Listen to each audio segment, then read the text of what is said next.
Hello, everybody. How are you doing today? This is your boy Damon Osa Cunningham, and we are here for another edition of HAMA Live. Today, we have a very special guest, Miss Ekiuwa Aire, and she's here to discuss her book.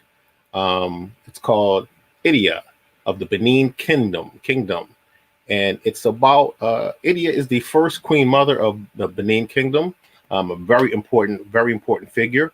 And I think we're going to have some fun today. We're going to have a very nice chat. So sit back and join us.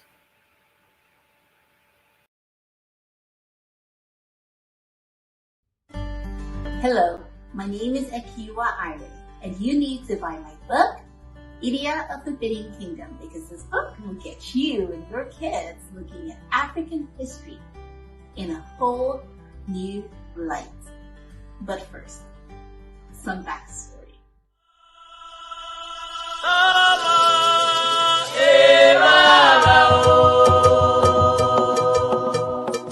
500 years ago, in the Kingdom of Benin, now Nigeria, lived a fierce and wise queen, Idia.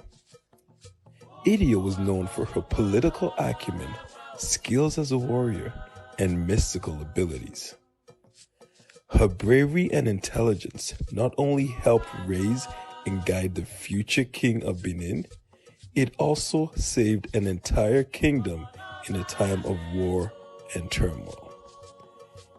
Idia is an African legend, but every legend has a beginning. With this book, kids can now imagine Idia's childhood story from a truly African perspective. I wrote this book for my girls. I wanted to give them a greater appreciation of their rich African heritage. This book is also to educate and inform the world of the great legends that came out of Africa. This book is filled with captivating illustrations that take you on a journey to Idia's childhood. This book is a keepsake you want in your library for a long time.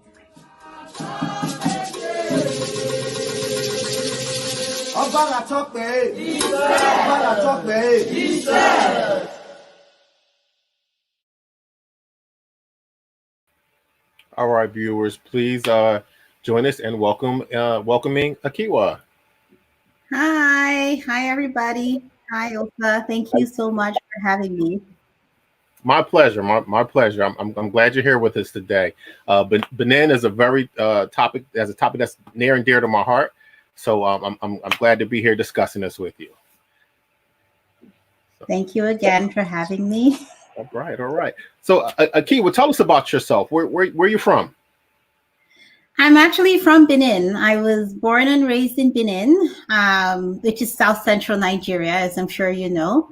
14 years ago, I moved to Canada to pursue my education. And that was not really the first time, but in coming here, I was away from my elements, away from being a majority where I wasn't Black. That was one of the first times that it hit me being different. But I continued, finished my education, entered the work stream. And it was when I had kids that I realized that my kids were being raised in an environment that I had not been raised in. And in an effort to provide them with a sense of self and identity, I started to look for books about African history and heritage for their age. They were 3 and 5 at the time. I couldn't find anything, and I decided to take a stab at writing or fixing what I thought was a problem. Okay, great. So tell us about your upbringing in Benin. Upbringing in Benin, it was fun. It was good. I was surrounded by lots of cousins. I grew up with, it was a community. I was raised as part of a huge community. I have 3 sisters, 1 brother, about 20 cousins on my dad's side, 20 cousins on my mother's side. It was just a lot of fun playing around. And it was, what I remember was just freedom and play growing up in Benin. Right. What is your ethnic background? I know there's several cultures in Nigeria. What's your ethnic tie? Interestingly, what was once the Benin Kingdom is now a conglomerate of different tribes.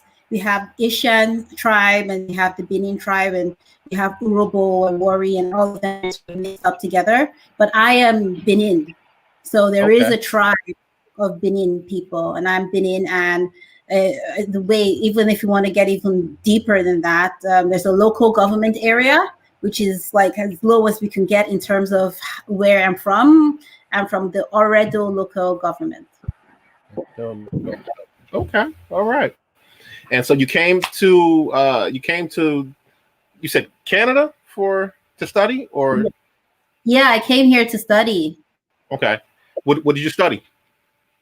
I did a master's of business administration. Okay. Well, I guess Yeah. that helped you put your book together and make sure you got a good deal for that then, huh?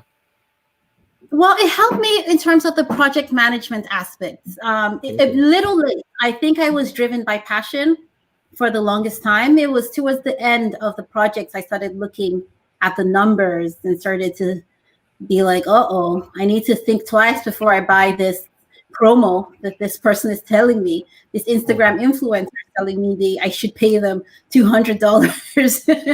I need to think twice before I do all these things. But at first I was moved by passion and a love for the project.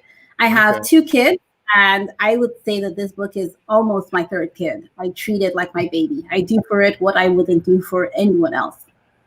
Well, as an artist, we do treat our creations as children. That's how you know you're a passionate artist. Yeah. How do your kids feel about the book? They love it, and they were the awe in their faces because this was a project I've been working on for about 3 years, and I kept it mum. I didn't know if it was worth what I thought it was worth. I didn't tell them about it until it was almost completely done. And when I did tell them about it, they were in such shock that we had been to Nigeria, we had been to Benin, and they were like, wow, this is our culture that's being represented in this book. And they tell everybody now so proudly, my mother wrote a book. Do you know about Queen Idia? She lived a long time ago, 500 years ago. She was a queen warrior. The pride with which they talk, for me, that is one of the biggest wins from this whole project. Oh, that's awesome. That's awesome. That's one of the reasons why we at the Historical African Martial Arts Association started that whole organization. So young kids that look like you and me can we have somebody to look up to. And seeing a young child look up to a hero that looks like them is very fulfilling. Very fulfilling. So a real hero too, someone who is real. Yes, not fictional. Yes, somebody that's tangible. Could have been one of their ancestors. So I'm happy for you and your girls. So take us through the process of creating the book. When you first got the idea to do it, like where were you? Were you at home? Like how did you say, you know what, it's going to be Idia? I invested a lot in books with my kids. I love reading to them. And so I read to them all of I don't know if you're familiar with them, the Little People, Big Dreams series. And they have books on Maya Angelou, Martin Luther King, Ella Fitzgerald, all the famous black fighters or famous people who have impacted Black history. And they hadn't done anything on African history at the time I started. And I wanted to create something exactly like that. So their books are what modeled my book. Along the way, it was a little confusing because with someone like Maya Angelou, her story. She lived 50 or maybe, I'm sure, 60 years ago. With Idia, she lived 500 years ago. We know she was the queen mother. We know the things she did as a queen. And when I wrote the first iteration of the book, I had all of her details of her accomplishments. And something about that version of the book just did not sit right with me. I started editing it, even started illustrating that version. That was version 1 of what would become like 5 iterations of this book. I Okay. think eventually I had to decide on what I was trying to do. I couldn't kill 2 birds with 1 stone. I couldn't give kids all of the information and keep it entertaining. And I couldn't keep it entertaining for kids 3 to 5, which is the age that I want kids to start learning about African history. So I figured if we know what they were like when they grew up, I knew that she was a warrior. I knew that she was mystical. I knew that she loved dancing. And we need to bring these heroes down to the kids' level. So let's imagine what her childhood would have been like. And that was about 4 iterations. I'd already illustrated half of the first one. So that was money down the drain. But it was all a learning curve. And that was the process that I went through. I would read it, look at the illustrations. If it didn't feel right with me, I would revisit it. And that's why it took so long for me. I'm so happy with what has come out and the product that has come out of this book. Well, the pictures that you sent me are beautiful. Yes. And the text included, amazing. I can't wait to get my copy. It's I'm looking at these pages, and it's illustrated. It's not a childish illustration. These sophisticated illustrations, but it's very it's very inviting for the children. So tell us about your illustrator. Who'd you work with on this for this? So I worked with an illustrator called Alina. She was the 10th illustrator that I paid. It was tough finding an illustrator. I was just looking through my phone today at all the different versions of Idia that I had. I should put all of them together. She eventually, because I used a site called Upwork, and I decided what I was going to do because I had a specific vision in mind. I wanted this character to look glorious. I wanted her to look appealing. I wanted her to look appealing in conventional sense of the word, but at the same time, African. And that was a bit of, it was tough to get because some of the appealing that I got wasn't quite African. They were either too light or they just didn't look, the hair wasn't kinky enough. It wasn't the way I wanted it to look. I even tried with Black illustrators, but I couldn't find this illustrator. When she sent me her work, what I did was I sent that page, which you have, which is when Idia and her kid dancing through the forest. I sent that page to quite a few illustrators to give me their version of what this would look like. And when I saw her version, I knew I'd found the one. And that was where I started to get really excited. And it went from that illustration, it went from, this is me just getting this book out there and writing a book and telling Idia's story, to this could be something big. This is beautiful. If I put my mind into it, we could get this book in almost every kid's hands that needs to hear about African history. Well, I think all kids need to hear about African history. So you got a lot of hands to fill with your books. So why don't you tell us a little bit about Idia? What tell us about her childhood? Tell us about who she is. I'm familiar with her, but a lot of our viewers aren't. About a year ago, on our site, we do Women Crush Wednesdays, where we focus on a woman from the Africa and the diaspora, leaders, warriors, and I actually did one on Idia, and a lot of people, it was news to a lot of people. So why don't you give us a little bit of backstory, a little bit from what you've learned from your research about Idia? Okay, so there is one thing about African history is that there are very, very many versions of the same story. And the reason why there are many versions of the same story, I don't know. I'm not a conspiracy theorist, but it does seem like maybe someone somewhere wanted to taint some people's images. The story of Idia that I choose to believe is she is a woman who loved to dance. Her story starts, and it's documented from when she was dancing for the then Abba, who was Abba Ozolua. He noticed her when she was dancing, and he decided that he wanted to marry her.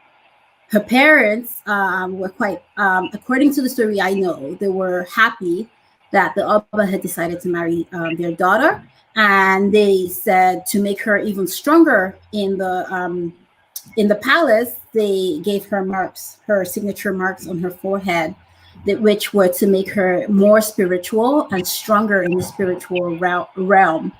And she goes into the palace, and as soon as she gets in, she's not the first wife of the Oba. She's maybe the second or maybe even the third wife of the Oba.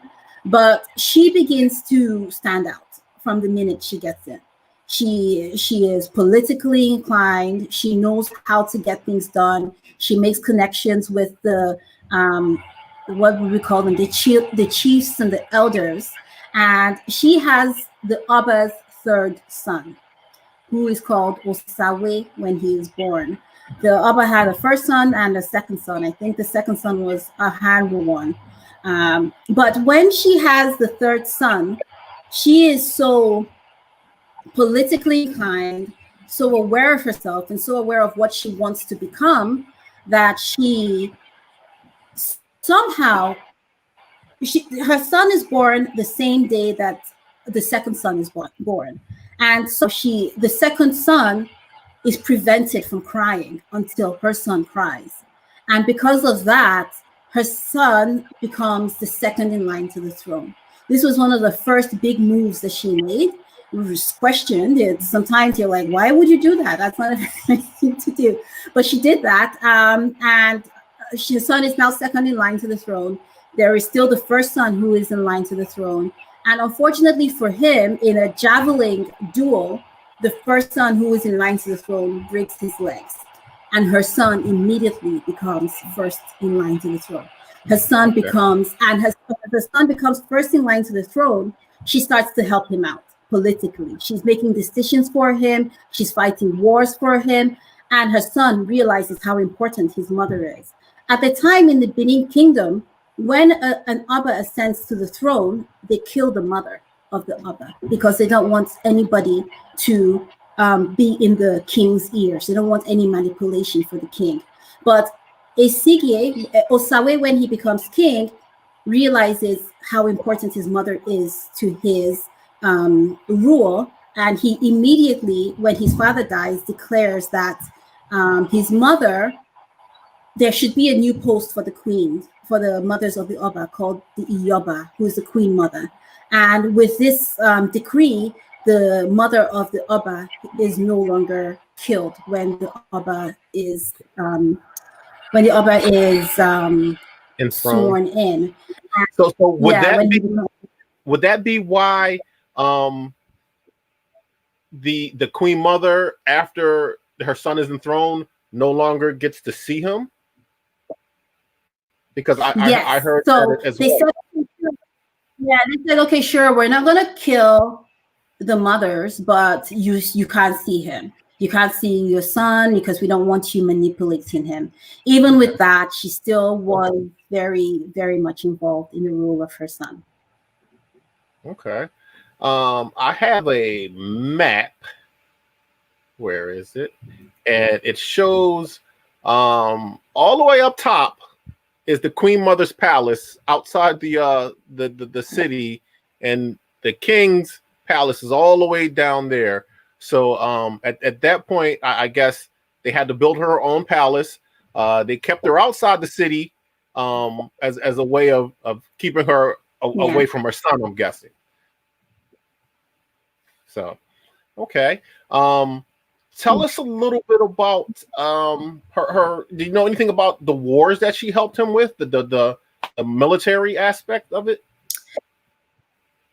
There was a war. I forgot the name of the town. It's slipping me now. There was a war that she was instrumental in winning that war, and that was the war against the brother. So the younger brother, or the brother who was born Second just a few brother, minutes third or a few brother. Yeah. hours before the coup. Yes, he continued. Yeah, he continued to fight even all through the time that her son was king. He kept waging war, and there was a civil war at the time.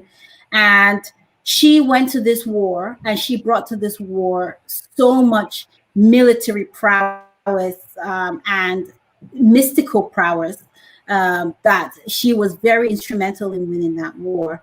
I can't quite remember what the name of the war is right now. Okay. Tell us about Or her the her, town her was. mystical her mystical powers or involvement. She, I would say that maybe she was.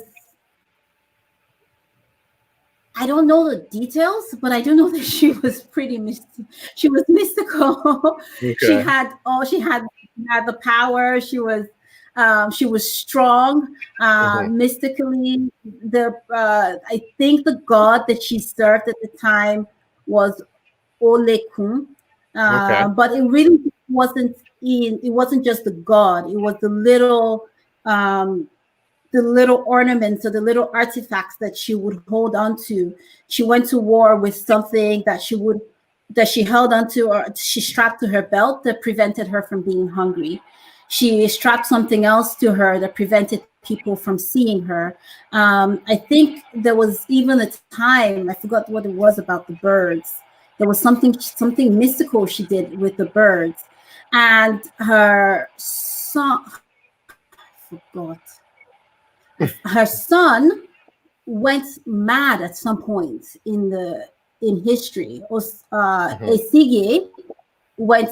He lost his mind at some point during all of these wars that were going on, and she was able to revive him. She got powers. She got help from a native doctor, but Okay. with the native doctor, she was able to bring him back. Okay. Well, that's something, the mystic arts, the mystical part of Africa is something that's really overlooked. A lot of people, downplay it and dismiss it.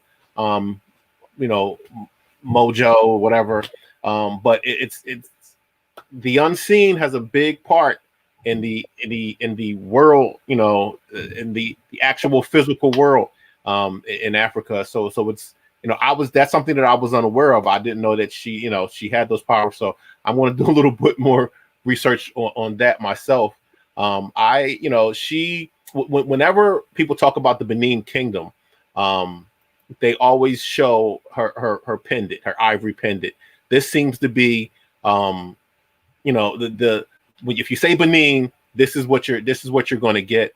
Um, and so I actually got a chance to see this pendant. I've so for I find that it even represents them in some.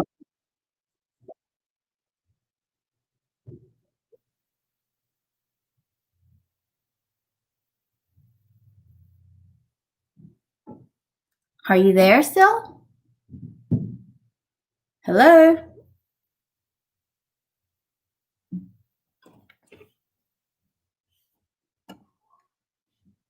Hello?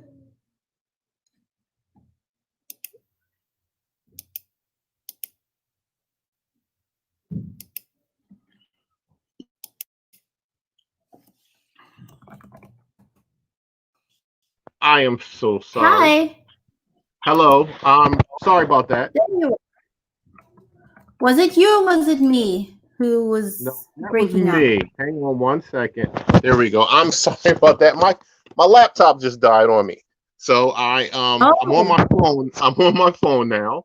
Um and let's see if I can get this going on my phone. Hang on one second here. That was definitely my laptop just made a very weird noise. Okay. All right. There we are. So where were we? What were you saying? you were talking about the mystical pendant and how you got a Oh, chance to see it. The yes, Idia, I the actually I ivory got a chance mask. to see it. It was at the Met Museum, and something that I watched. I'd seen this thing, looked at it for 15, 16 years, and to see it in person was very moving. I kind of had to hide, how I was feeling about it.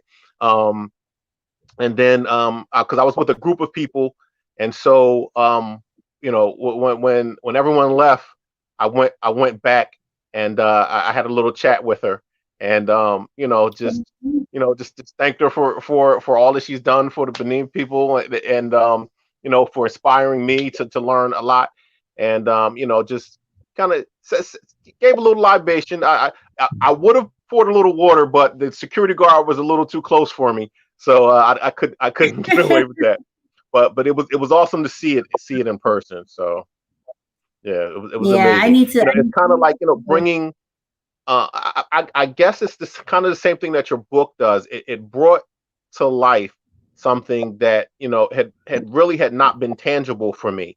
I'd read the stories, I'd seen the pictures, but seeing it an inch, 3 inches in front of my face made it very tangible. So I can imagine how that's how you want your book to be for people. Yes, Yeah. that's how I want my book to be for people. And to be honest, what I want my book to do is I see it as a 2 + 2 for mathematics. Okay. With kids, you don't go straight to multiplication or derivatives or calculus. You start with 2 + 2. And my book, you would never ever get to derivatives or calculus if you never know what 2 + 2 is. And I find that is what might be missing with a lot of people of African descent, or even anyone else in the world that is not studying African history. African history is tied in a lot of thesis level papers and really well thought out articles on the internet. But what percentage of people would ever get interested in those articles if they never knew that these people existed in the first place? So what I want my book to do is to just tell you that this person exists and get you interested. So that later on in life, you can seek out the Met Museum and the thesis level papers. Wow. That's great. That's exactly why we're here. My organization does the same thing, and we get a lot of people who we'll put up a post or we'll put up a page or something about something, and it just sparks something for them, and it opens up a huge door. So I got into it, like I said, I'm a member of the SCA, which is a medieval recreation society, and part of that is actual physical combat, and so you have to wear armor so you don't get hurt. And I said, well, I wanted to find an indigenous African warrior that had armor. And so I'm researching, and I found one of the plaques, one of the bronze plaques, and it had this warrior, and he's head to toe, and I'm like, wow, okay, we have armor. And from that point on, it was like a tree. It was like an explosion. And it's taken me so many different places. It's opened up so many doors, and it's really been a learning experience for me. And I just needed that small little thing to open the door. So I'm glad that you've opened the door for some young kids. Did you have plans on doing any more books? Yes, I'm working on book 2. I don't know if you've heard of her. I saw her in your reel, Queen Nzinga of Undogo and Matamba. Oh yeah. Yeah, she's a feisty one. Ain't she? Yes.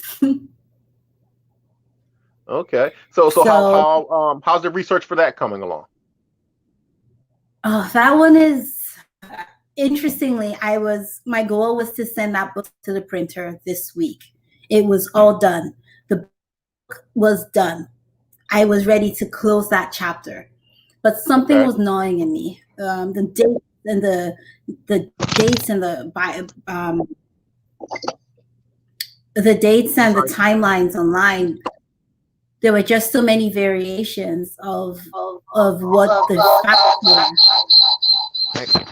Hang on one second, I'm trying to get this right.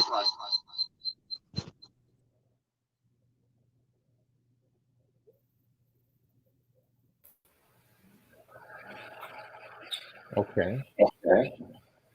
Can you hear me? Yes, I can.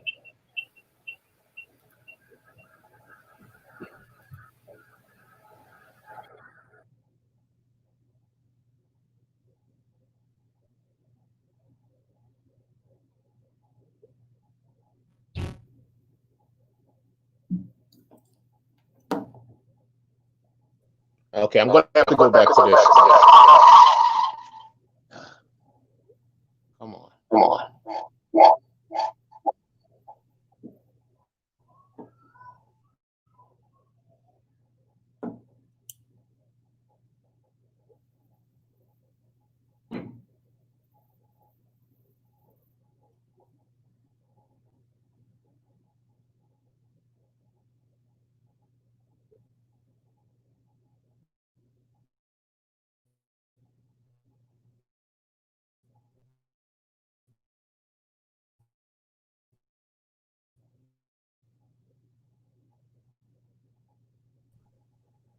Can you hear me?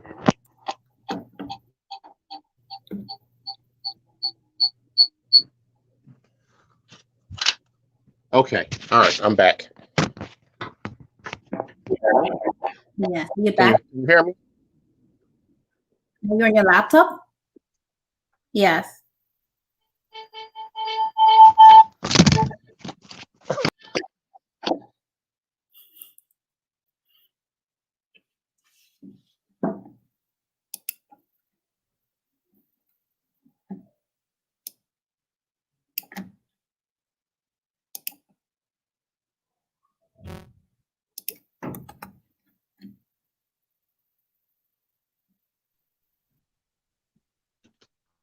All right.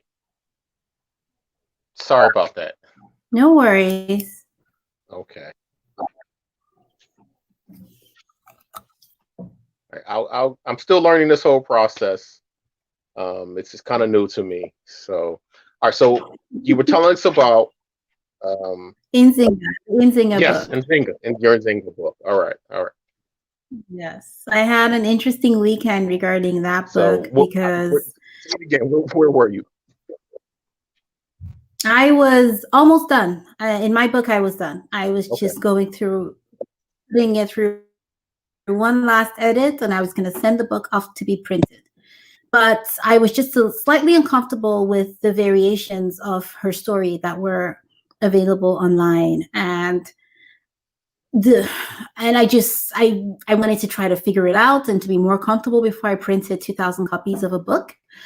And so I joined, and it's hard because in Angola they speak Portuguese now, and I don't speak Portuguese, and you can't really, it's hard to reach out to Angolans. But I joined a Facebook group of Angolans who were history, and I had to figure out how to speak Portuguese using Google Translate, and in just verifying my errors in how is the name correctly spelled. Pain point for them when they see her name spelled with a Z and not a J, and the correct spelling is with a J. And all of my artwork, my cover, everything has now been sent back to be redone, fixing her name. So that was an interesting weekend. Oh. Well, that's new to me. I thought it was the Z. Okay. After that, are you going to keep going? It sounds like a You're gonna do Z, but it is a J when they Okay. spell it. Do you have plans to do more after that one?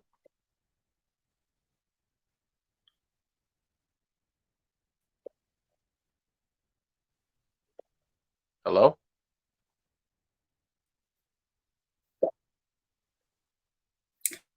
Yes. Yes. I want to get to. I'm taking all the low hanging fruit for now. Okay. Next, to get to Shaka Zulu.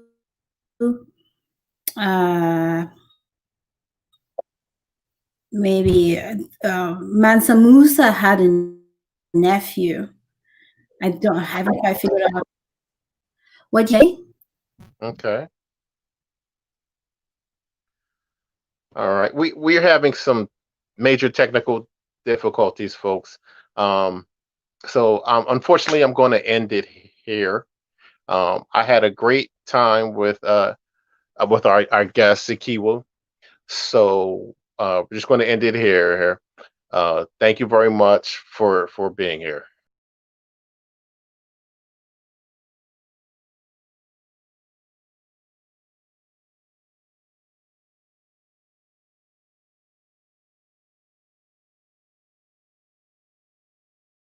The Historical African Martial Arts Association's Hero Series celebrates the great military leaders of Africa's past.